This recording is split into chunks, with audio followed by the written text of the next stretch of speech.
I have pretty much been on the on the bandwagon, on the train of, look, if we need to defeat the Conservatives at the next general election, there needs to be some sort of electoral pact.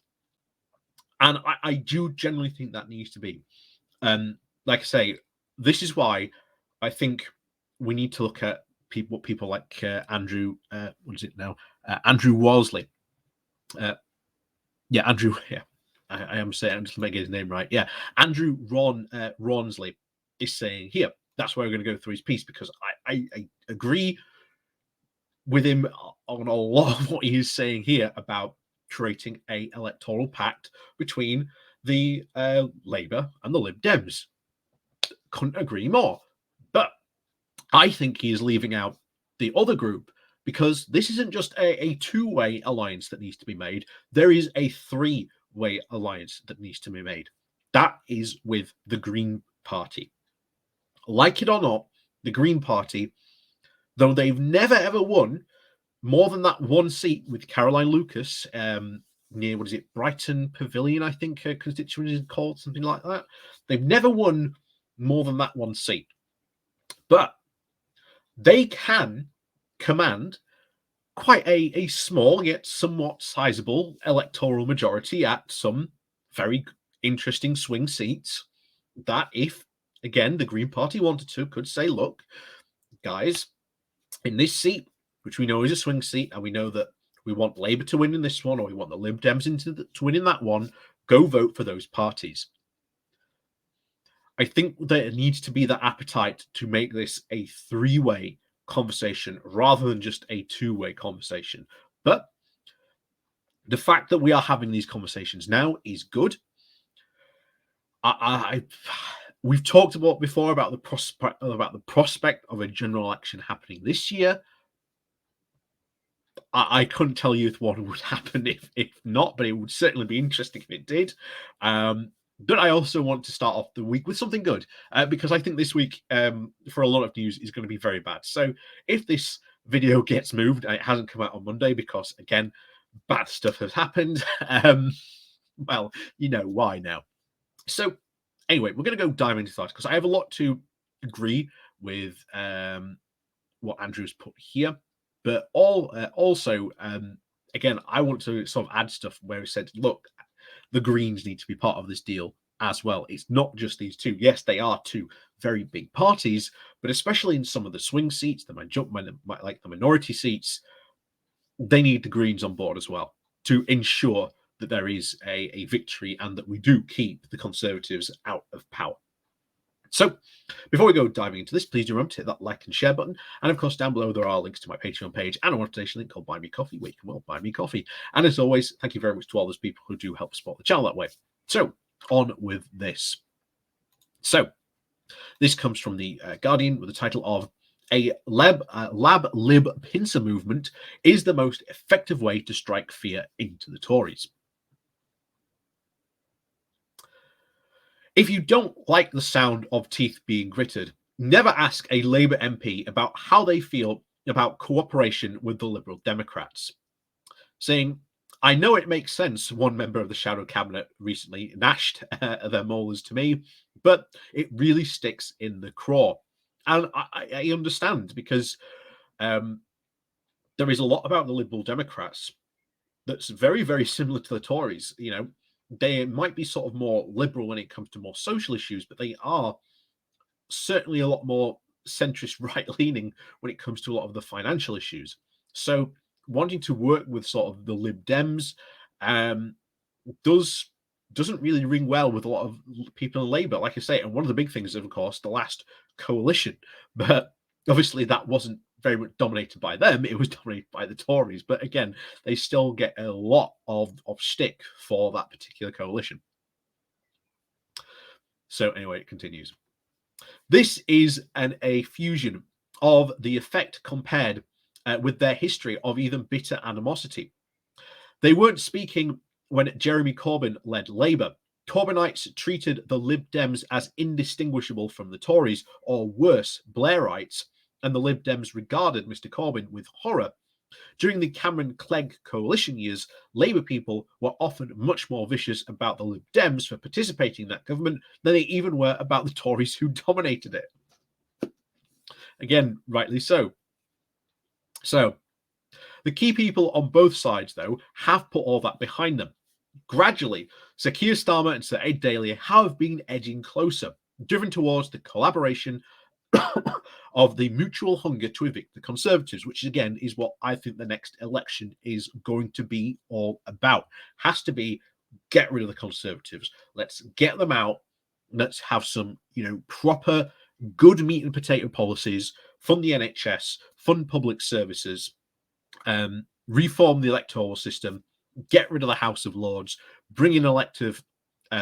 Make it an elective body, make it a regional representative, a regional representative government elected body, bring it in for PR.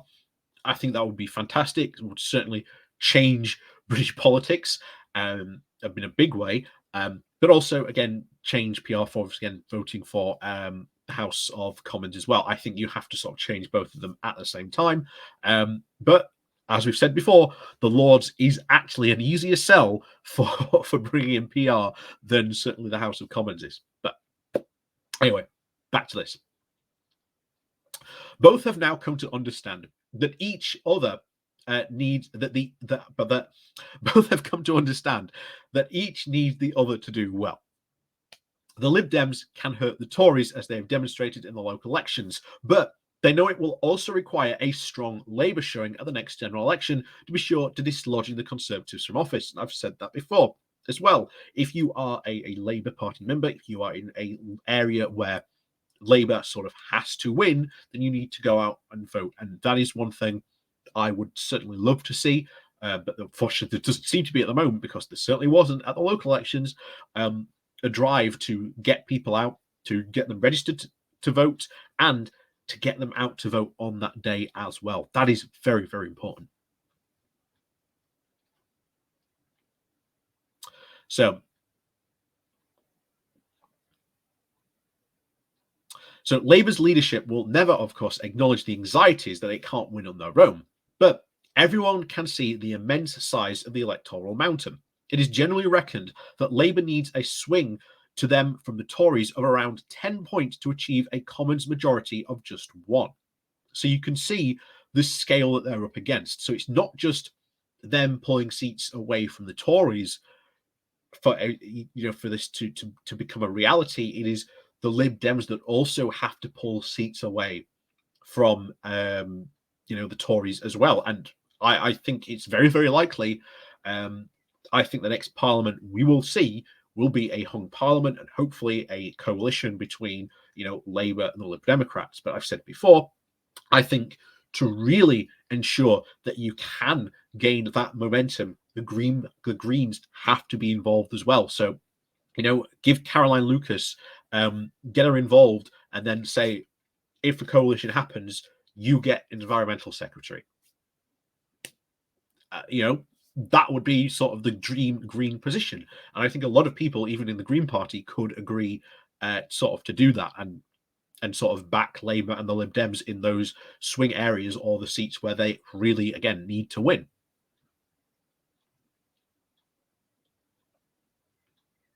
The scale of that swing, of course, has happened in British politics, but it is an event as rare as Boris Johnson being found telling the truth.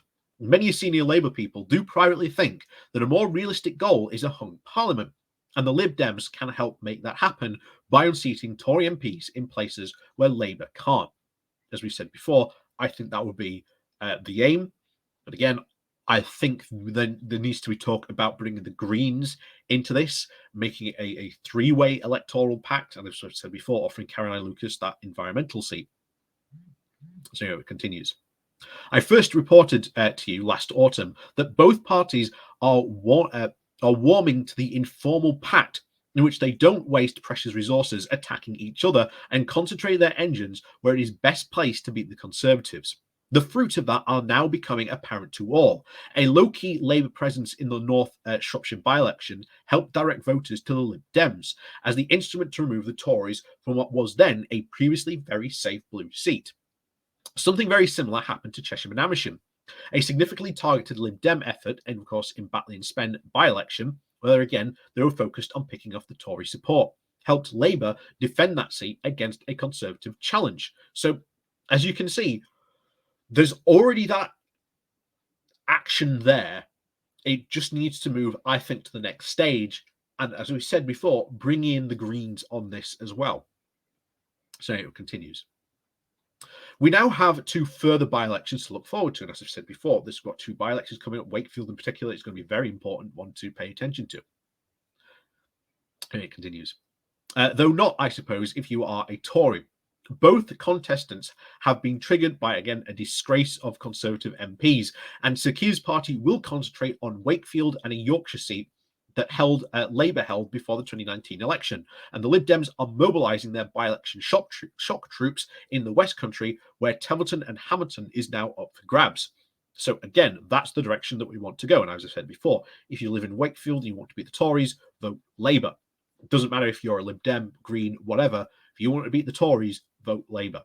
Similarly, if you're down in the West Country, you need to vote Lib Dem. If I live down there, even though I'm a member of sort of the Labour Party, I would be voting Lib Dem for them to win that seat. So anyway, it continues. So what we have here, they are indeed helping each other in another way. When Mr. Corbin was Labour's leader, he was a disaster, not just for his own party, but so much so for the Lib Dems. The fright at the thought of letting him into number 10 made the middle ground voters hold their noses and stick with the Tories. To this kind of voter, Sir Keir Starmer as a Prime Minister is a far much less scary proposition, and thus de-risks choosing the Lib Dems. And we said before, Corbyn not only scared away those voters that would have normally gone to the Lib Dems, they scared away a lot of Labour support as well. I think that is worth something mentioning as well, because Corbyn did scare a lot of people who were, again, part of his own party away from Labour. And as we've said before about Labour needing to be a big tent, Corbyn didn't see that need and focused very, very much, as we've said before, on the majority of trying to get that 25% out to vote. And even though he did succeed in, again, increasing Labour's vote, he didn't increase it in the areas where he needed to win. So this is, of course, borne out with conversations of the Conservative MPs representing the very affluent areas of southern England, where the principal challenge comes from Sir Ed's party. One of these Tory MPs, who represents the constituency held by the Lib Dems between 1997 and 2010, says, a less alarming Labour leader makes it much more likely that he will lose his seat. The live question is, for where and for how far this collaboration should go from here. Can the unspoken pact for by-elections be developed into a deeper cooperation that reaps dividends at the next general election? That absolutely needs to be the case. Where does it go from here? I said before, it needs to be sorted out in some way, focus on some key policies and some key policy areas, and that would be great. So, some advocate a formal progressive alliance, in which Labour stands down its candidates in some places and the Lib Dems vacate the field in others. The Greens could also be a component of a non-compete agreement.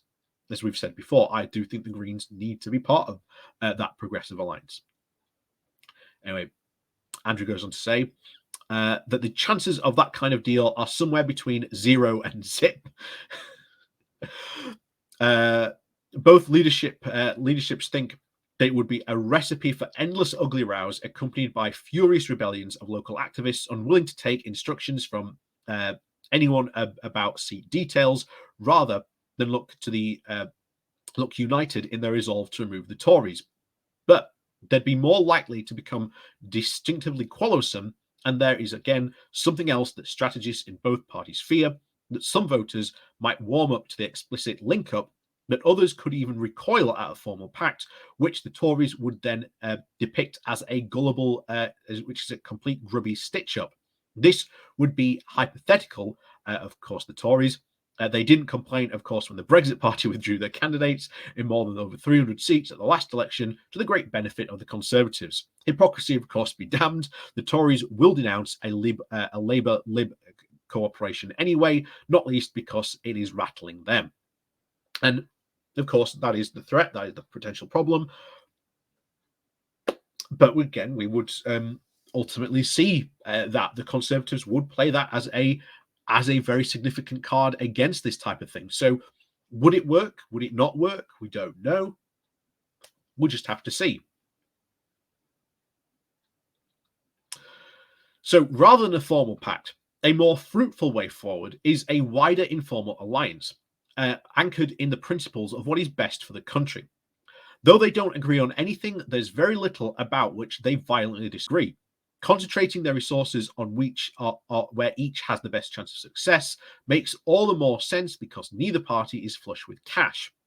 The vast majority of the Lib Dems' target seats are the Conservative held, and for Labour, the next election will be decided not on the few scraps of turf where they compete with the Lib Dems, but on the sweep to try and sweep the battlegrounds of where they are fighting Tories or nationalists. Again, very good point. Yeah, nationalists again. Something that, again, hasn't been brought up before. The Tories are now trying to fight more and more on a nationalist ground. This is where you get them more swinging further and further to the right. This is where we're seeing a lot of this stuff come up. Can it win? Can it happen again? Potentially, but you need some good sets of policies to be able to uproot it. You know, nationalists can only wave the flag against a good policy for so long before people actually start to think, well, hold on, isn't that policy actually a good idea? You know, why aren't we waving the flag for that policy? You know, that's the direction sort of they need to go. So back to it then. It is very instinctive to look at what happened in the run-up to the 1997 general election, where there was a very small, well-organised Labour-Lib pincer movement against a very entrenched right-wing government. A new report, the 1997 Then and Now, highlights the extent and the effectiveness of that collaboration. So it just happened before, it could happen again. Again, something we hope does happen. Tony Blair leading Labour and Paddy Ashdown, his Labour counterpart, his Lib Dem counterpart, generally avoided criticising each other and made a virtue of what they had in common while cooperating their attacks on the Tories on occasions such as the Prime Minister's questions. The report's author, Duncan Burke, a historian and former Lib Dem advisor, reminds us that they commissioned joint work on constructional issues. They also shared information on target seats and sent strong signals to encourage tactical voting. The report also shows we have done it before and we can do it again and better, says Neil Lawson, the director of the campaign group Compass. The result in 1997 more than doubled the number of Lib Dem MPs to 46, and of course delivered a landslide majority to Labour. A hung parliament does look likelier to the outcome of the next national contest, though, and both local elections and the current polls do suggest one. A shrewd Tory remarks, of course, one possible election outcome, I think, is a hung parliament, and it is the most underpriced. This alarms the Conservatives because they are so repelled to all other parties. Their only possible partner in a hung parliament would be the DUP, who might very well balk after what happened to them since Brexit.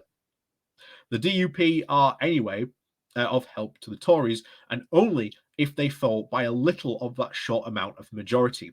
Labour does not have to win for us to be out of power, observes one very nervous Tory MP. We just have to lose. The Conservative plan, of course, is to try and flip the prospect of a hung parliament from a menace to them to a threat to their opponents. They're already talking about repeating David Cameron's tactics during the 2015 election, when a hung parliament was widely regarded as the most likely outcome. The then Tory leadership scaremongered about the coalition of chaos involving Labour, the Lib Dems, and the SNP. The most prominent piece of Tory propaganda featured a mini Ed Miliband imprisoned in the pocket of a giant Alexander Salmond. But since then, we've had 7 years of Conservative chaos, but that won't stop the Tories to try and repeat this kind of campaign. It was definitely brutally effective back in 2015, not least because neither Labour nor the Lib Dems saw the assault coming.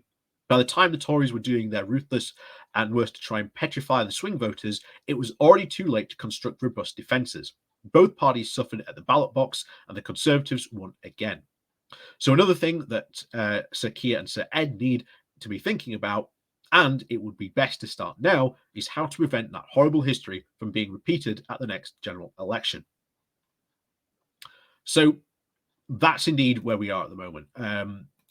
I think he's right. I do think we are on course for a hung parliament. I do think that is where we are going to end up. And of course, you need a sizable liberal presence in parliament. You need it, or else you can't govern effectively.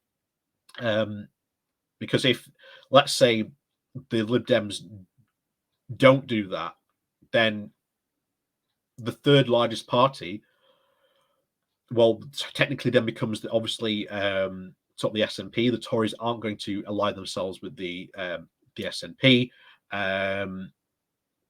The obvious choice for them is the DUP.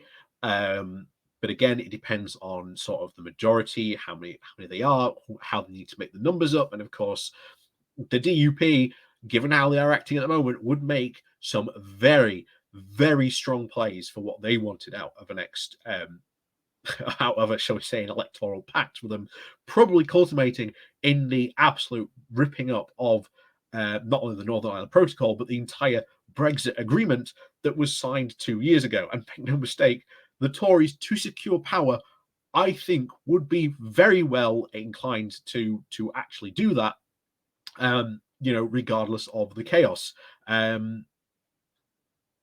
Just look at the current political climate. I think they would very much easily do it. I think they would very, very easily just say, yeah, we'll just sod it. We'll just go no deal. It's entirely possible, and they would be very, very up to doing it. So unless they had a sizable Conservative rebellion in that vote,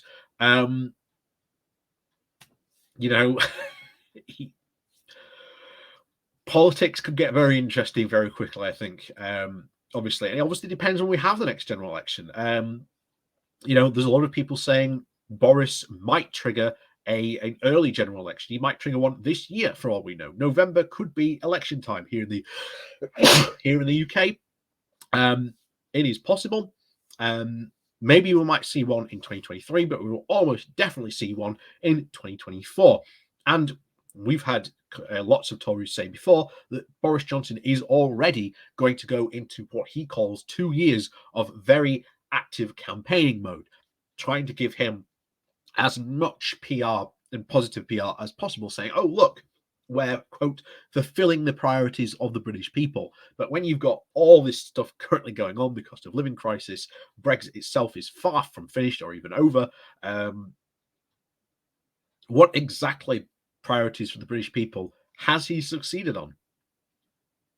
Hasn't really delivered on any. But, of course, let me know what you think about this potential electoral alliance. I think it will be a very good idea. I've said before, I think the Greens do need to get into it. I do agree, though, about the what was said about the idea that there's a lot of people at the local level in those parties that will object to taking those orders. I think you would see definitely that come from the Green Party.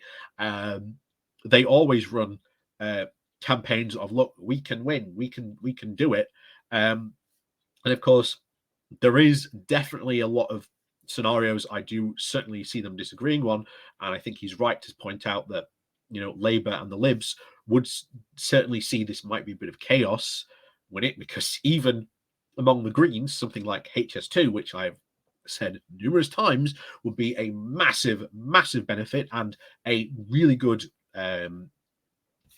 tool to help with climate change, because again, trains are really good, they're helping with that.